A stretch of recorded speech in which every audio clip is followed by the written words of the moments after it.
এখন এই young generation মানে আমি আর তুমি যেরকম বয়সে এখন আছি, এই বয়সে তোমরা নিজেরাই জানো না যে তোমার কি দরকার। কি দরকার তোমার, কমেন্টে জানাও দেখি। কারো বলবে ফোন দরকার, কারো বলবে বাইক দরকার, কারো বলবে গার্লফ্রেন্ড দরকার। এগুলো কোনো পাওয়ার জিনিস?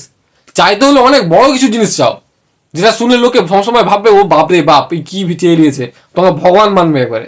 বস, তুমি বস হয়ে যাবে সবার। এমন কিছু ভাবো, এমন কিছু চাও, তুমি নিজে পাওয়ার চেষ্টা করো, তবে তোমাকে কেউ সম্মান করবে যে হ্যাঁ সেটা মাইন্ডসেট আছে, অনেক কিছু করার চেষ্টা আছে, তবে তোমাকে কেউ মানবে। না তো এমনি গাড়ি গার্লফ্রেন্ড এসব তো এমনি দেখো, চারধারে দেখো, সবাই সবাই পেয়ে গেছে।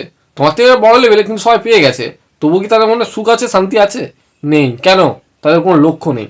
তার জন্য সবচেয়ে বড় তিনটে জিনিস হচ্ছে যে তোমার লক্ষ্য পূরণ করতে হবে। তাহলে লক্ষ্যটা স্থির করতে হবে আগে, যে হ্যাঁ আমি একটা লক্ষ্য পূরণ করতে চাই, মানে এইটা আমি করতে চাই। তোমাকে ওই দিকে যেতে হবে। তার জন্য দুটো জিনিসের প্রয়োজন, একটা হচ্ছে মনের শক্তি আর একটা হচ্ছে শরীরের শক্তি। এই দুটোকে মেনটেন করতে হবে। শরীরের শক্তি দরকার তোমার এগিয়ে যাওয়ার জন্য, আর মনের শক্তি দরকার দীর্ঘস্থায়ী তোমাকে চলে যাওয়ার জন্য। তোমাকে দীর্ঘ সময় তোমাকে চলতে হবে, একদিনে দুদিনে হবে না, কিন্তু একদিন ঠিক হয়ে যাবে।